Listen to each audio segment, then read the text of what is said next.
Leaders in the oil and gas world converged on Darwin this week for one of the industry's biggest conferences. Delegates were told how Australia will rival the Middle East in less than a decade in exports of LNG. Darwin is at the centre of that growth, with the INPEX gas project set to go ahead. But recruiting enough workers is one of the biggest challenges facing the industry. I caught up with the Federal Resources Minister Martin Ferguson during his visit to Darwin. Martin Ferguson, welcome to the program. Well, thanks very much. The creation of this new visa scheme to attract workers for mega projects, doesn't the need for this scheme just highlight the fact that there hasn't been enough training for these workers up here? I think over the last 10 to 15 years we took our eye off the ball in terms of investment in productivity, both skills and infrastructure.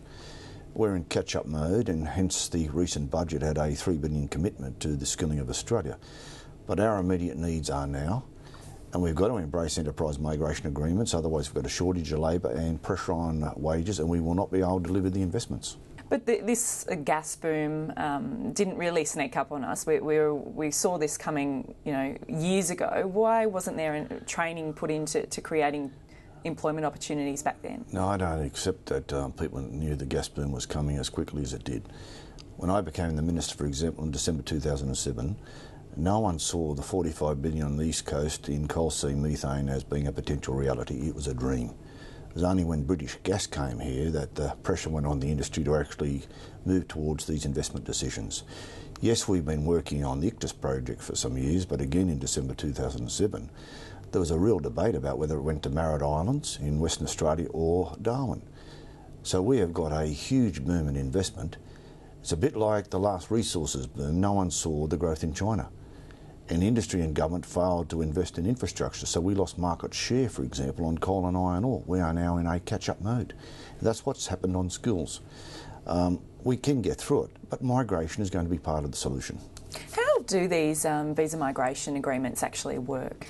Well, the principal investor, an association of the major contractors, will have to have a discussion with the Department of Migration. They'll have to assess the local labour market, which is going to establish a shortage of skilled and semi-skilled labour, then enter into a formal agreement with the department, which also requires a focus on training at a local level in terms of our own community, including, I might say, the Indigenous community. And the Larrakia Training Centre here in Darwin, supported by INPEX and Total, is a prime example of what we want done. Hence, they will get the opportunity to bring these people in for construction, not production. We have to train Australians for production, and these projects will produce gas 2015, 2016. And I've been starting to talk to the industry.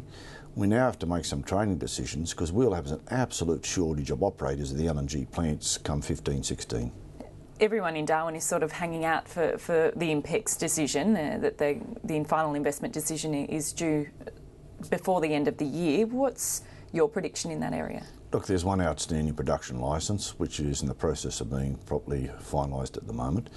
In essence, the investors, INPEX out of Japan and Total out of France, have got all the regulatory approvals they need.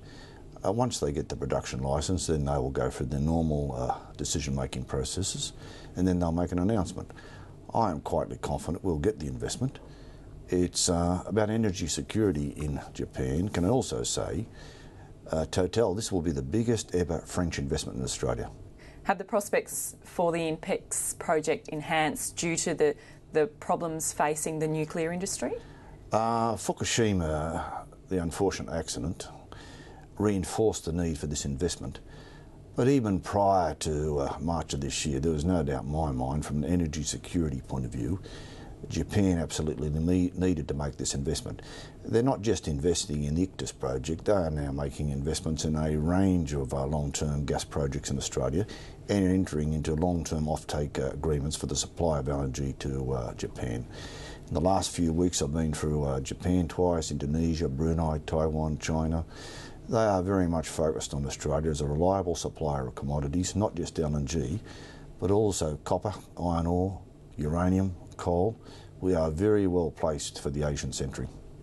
You spoke at the conference about the boom and that INPEX. You agreed with the Chief Minister that it's a game changer for Darwin. What impact do you think it will have on Northern Australia? Oh, this is going to lock in a very strong local economy.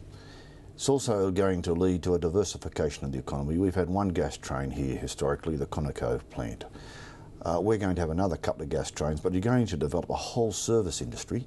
For young men and women, you know, they ought to really focus on the opportunities in this industry in their last few years of school, go and do apprenticeships, university degrees, engineering, even legal, financial.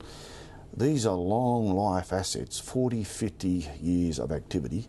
A whole career can be achieved out of these investments for young people.